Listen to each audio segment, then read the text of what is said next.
I am a part of this house too. I am your family member, you know." My mother-in-law Phyllis snickered when I said that. "Huh? Who are you? Who do you think you are? My family only consists of 4 people. No matter what I do, my mother-in-law seems to treat me like a stranger." I ran out of patience and decided to go back to my parents' house. When my parents heard what I had to say, they were furious. "I will have a nice chat with them." But I calmly replied to my parents, "Don't worry, I've already got my revenge from them. My name is Brianna. I'm 34 years old and I work from home. I recently got married to a man named Todd. We met at a matchmaking party held by my friend. Working from home, I rarely met anyone, and my friend, who was worried about that, set up the matchmaking party for me. All my life, I have been devoted to my studies, and my love life was secondary. Even after I became an adult, I continued to focus on work and didn't prioritize my love life, so before I knew it, I was almost turning in my 30s without having any experience in love. Then, I met Todd at the matchmaking party I attended. He was very bright, and he stood out at the party. I was very nervous because it was my first time to attend a party like this, but he talked to me a lot, and I was able to fit in well thanks to him. Then we changed seats, and everyone started talking to their neighbors, and I ended up next to Todd, so we talked about a lot of things. "Huh. Brianna, you work from home. That's so cool. It sounds like what people would do nowadays." "Oh, you think so? Personally, I think it's pretty dull." "That's not true. You should have more confidence in yourself." I was glad he complimented me like that. And he even asked me out on a date. I had been attracted to him from the party, so I said yes to his date request, and we went out together on our day off. He was very interesting to talk to, and he kept leading me and pulling me along to do some things on the date. I was quite reserved when it came to romance, so I think a type like him was a good match for me. We even got married a year after we started dating. I was surprised that I got married much quicker than I had imagined. But I was very happy that he proposed to me and I wanted to marry him. Besides, I felt like I was at the right age to marry him, and I think he had that same idea in mind. Well, that's what I at least thought so at the time. Then we greeted each other's parents. There I met my in-laws for the first time. "Hi, it's nice to meet you. I'm Brianna." "Hi, nice to meet you. We are Todd's parents. Thank you for marrying such a boy like him." "Hey, Mom, what do you mean?" "Oh, you're right. I used the wrong word. Thank you for marrying such a guy like him." "What? That didn't change anything." I was so amused by the exchange between him and his mother that I let out a laugh. At first I was nervous about the wedding greeting, but thanks to his mother I felt relaxed. From then on, the wedding greeting proceeded in a pleasant atmosphere from start to finish. "Brianna, I'm looking forward to being your family for a long time." "Yes, me too. Thank you very much." After that, the meeting between the two families was successfully completed, and Todd and I had a nice ceremony. All my friends attended the ceremony and congratulated me greatly for my marriage. I was very satisfied that the wedding ceremony was done exactly as I wanted it to be. After the wedding, my husband and I went on our honeymoon. It was my first time to go abroad, and I was very impressed by how wonderful it was. It was to Maldives, and it was a valuable experience for me as I had never left the US before. I would like to travel abroad regularly in the future, is what I thought to myself. Then my husband and I returned back to the US. Our joyful newlywed life was about to begin. I excitedly got off at the airport. Then my husband said this to me. Actually, I have already prepared a room for us to live together. Oh, really? Yeah, I've already moved my stuff, so all I have to do is move Brianna's stuff. Why don't we pack up and move in together now? Yeah, I will. I was surprised, not knowing that my husband had done that as a surprise. But I was very happy that he was thinking like that to make our newlywed life better together. Then my husband helped me pack my belongings. As expected, it was difficult to finish packing in one day, so we divided it into 2 or 3 days and packed little by little. We decided that if we were going to spend a few days, we should call a moving company, so I had my necessary belongings loaded onto a truck, and my husband and I drove to the new house. I was excited to get in the car with my husband, but I felt a certain discomfort on the way. The roads around here do look familiar. I remember there's a supermarket here, and I think I have been here once. My husband entered a residential area, and it was at this point that I finally realized where we were headed. Hey, could this new house be... When I asked him that, he turned the wheel and said, My parents' house, of course. What? I said so, feeling really surprised. Wait a minute. You mean we're going to live with my mother-in-law and father-in-law? Yes, that's right. What? I didn't hear anything about this. Well, that's because it's a surprise. What the heck? I'm not at all happy about that surprise. As I was turning pale, my husband saw my facial expression and became grumpy. What? You don't want to live with my parents? No, that's not it, but I just wanted you to discuss such an important matter naturally to me, instead of keeping quiet about it. But if I do that, then it wouldn't be a good surprise. And that's why I said there's no need to make it a surprise. I was a little irritated that my husband, who couldn't understand my feelings and my tone, became a little colder. My husband became even grumpy and said angrily, What's with that attitude? You're the one who married me and married into my family. What your husband says is absolute. Don't be selfish and just do what I say. I was so surprised at the change in my husband's attitude that I froze. My husband had been very kind to me when we were dating and had been a gentleman to me. But he was a different person in front of me right now. We got here, so get off. I had no choice but to get out of the car. Then my mother-in-law Phyllis came out from their house. Todd, Brianna, welcome home. Saying so, Phyllis greeted us with a huge smile.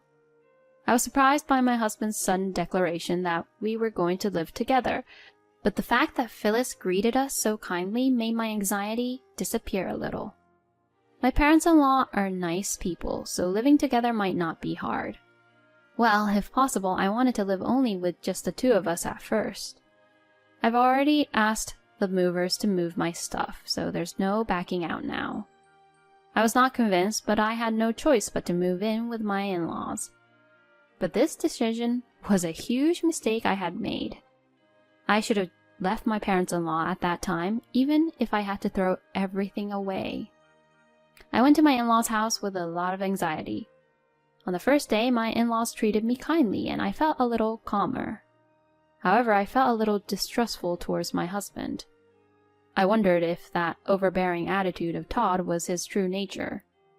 At dinner that night, my husband was in a good mood after having his favorite food delivered to his house, so I did not know if it was his true nature or not. But the next day, I would soon regret coming to this house. When I woke up in the morning and went to the living room, Phyllis had a scary look on her face. Good morning. I thought she might be angry, so I greeted her quietly. But Phyllis did not respond back and ordered me to make breakfast as soon as possible. When I was being stunned, Phyllis looked annoyed and yelled at me. Why are you just standing there? Get moving. Prepare breakfast. I had no choice but to stand in the kitchen after being yelled at like that. But I didn't know where the cooking utensils and seasonings were, and I didn't want to be asked to cook a meal for the family all of a sudden. As I fumbled around, Phyllis let out a deep sigh. Oh, no. You can't do any housework at all, can you? You are useless as a wife. I don't know why she'd say that to me. Then Phyllis glared at me. What's with that face? Huh? You're making a face like you're trying to go against me. Oh, no. You're a cocky wife, you know. You've married into this family, and you have to do as we tell you to do. I was completely speechless. Phyllis was making the same comments as what Todd had said yesterday. Perhaps the true nature of the people in this house is the same for everyone, and they intend to treat the wife as slaves. As I was preparing breakfast with this thought in mind, my husband and father-in-law, Dan, woke up. My father-in-law said one word. Coffee. As I was concentrating on preparing breakfast, I heard Dan's angry voice. Hey, you! I said coffee. Can you not hear well?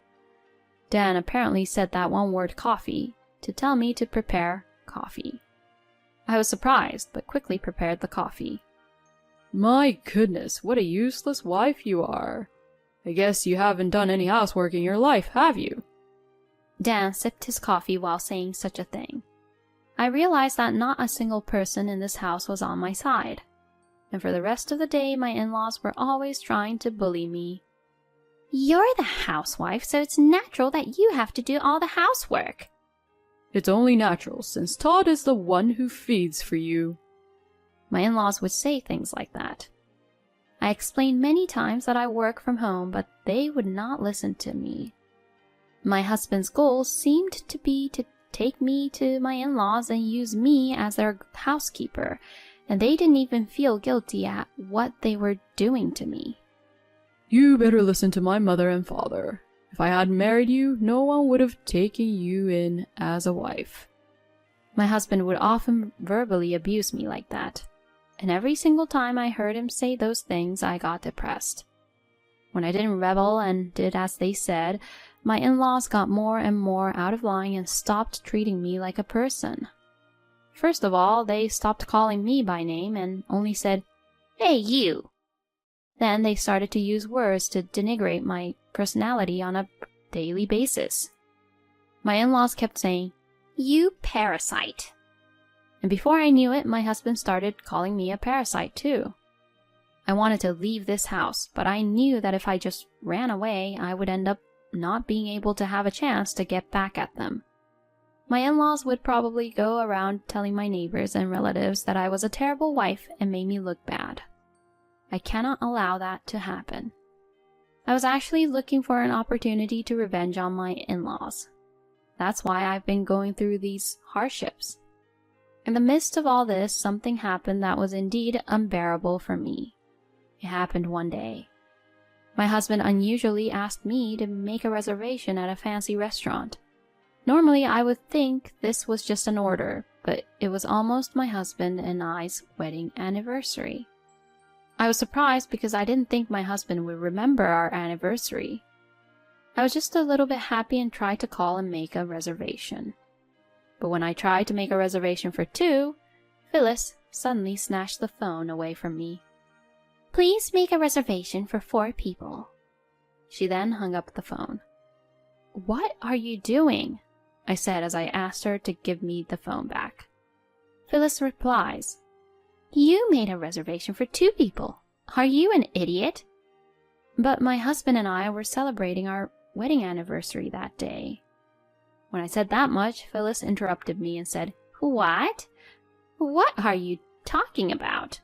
Who cares about that? My daughter who studied abroad is coming home that day, so we're all going out for dinner as a family." Excuse me? Apparently, my mother-in-law was planning to go to a restaurant not with me, my husband, and my father-in-law, but with them and my sister-in-law. I was completely appalled. I am a part of this house too. I am your family member, you know. My mother-in-law, Phyllis, snickered when I said that. Huh? Who are you? Who do you think you are? My family only consists of 4 people. You're just a slave. a housekeeper. Don't ever get the wrong idea. No matter what I do, my mother-in-law seems to treat me like a stranger. Since I ran out of patience, I decided to go back to my parents' house. I then packed my bags and went to my parents' house while my in-laws went to the fancy restaurant. My parents were surprised to see me arrive with my large luggage. I explained to my parents about my life at my in-laws until now. My parents were furious when they heard what I had to say. I'll have a chat with them. But I calmly replied to my parents, "Don't worry, I've already taken my revenge." What? My parents both looked confused. I told my mother, "It's been a while since I've had your meals, Mom, and I want to relax," and went inside the house. And my mother put all her skill into cooking many delicious home-cooked meals. While I was enjoying my mother's cooking, my phone rang repeatedly. Most of the calls and messages were from my husband and mother-in-law, so I decided to turn off my phone. That day, I took a relaxing bath at my parents' house and went to sleep in a relaxed state. Then the next day, when I turned on my phone, I still received many calls from my mother-in-law and husband. I had no choice but to answer the phone. Then I heard my mother-in-law's panicking voice. "You, what are you doing? You can't just leave the divorce papers and take all your stuff with you." "That's exactly what I mean. I can no longer live with you people. I can't stand your bullying anymore." As I said this, I heard my husband's voice. Apparently, the phone was on speaker.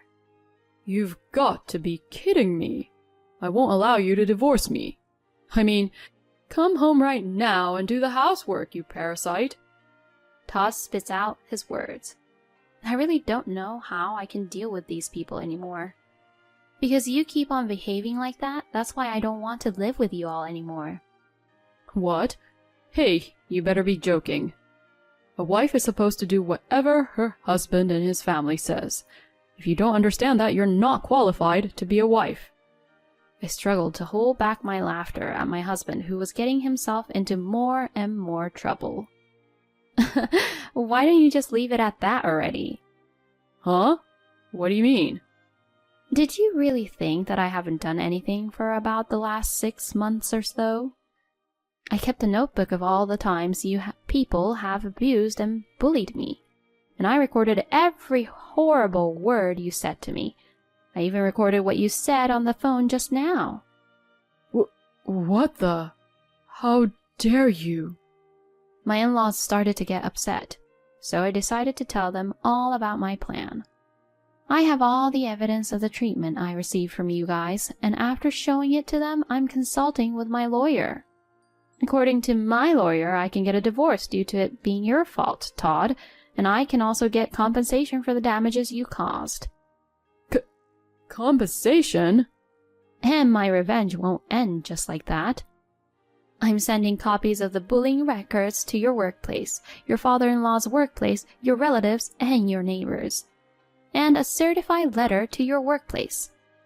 When I said this, my in-laws fell silent. Oh no. I heard my husband's voice, which sounded like a squeezed, fading voice. And I finally said, "Oh, and you keep calling me a parasite and talking about other people, but I do work from home and I make a lot more money than your son. I know you people don't understand that because you think I'm just a housewife just because I'm home. If you think I'm lying, why don't you ask your idiot son? Either way, I'm definitely getting a divorce anyway, and I'm getting compensation. Well, that's all from me, so don't call me anymore. If you call again, I'll call the police." I said that to them over the phone. My in-laws became quiet at once, so I hung up the phone and blocked their numbers from my phone. After that, as expected, my in-laws got a lot of criticisms from people around them. Both Dan and my husband are getting cold shoulder from people at work. Furthermore, the relatives cursed at them, saying, "You are a disgrace to your relatives," and "Don't even come to your relatives' gatherings." As for Phyllis, she became mentally ill and became a shut-in because her neighbors stopped hanging out with her. On the other hand, I successfully got a divorce from my husband and also got compensation. I am now working from home at my parents' house and enjoying my days, occasionally traveling abroad with my parents. I will continue to take my parents to various countries to take care of them as their daughter, while working hard at my job. Thank you for watching until the end. Please subscribe to our channel. See you in the next video.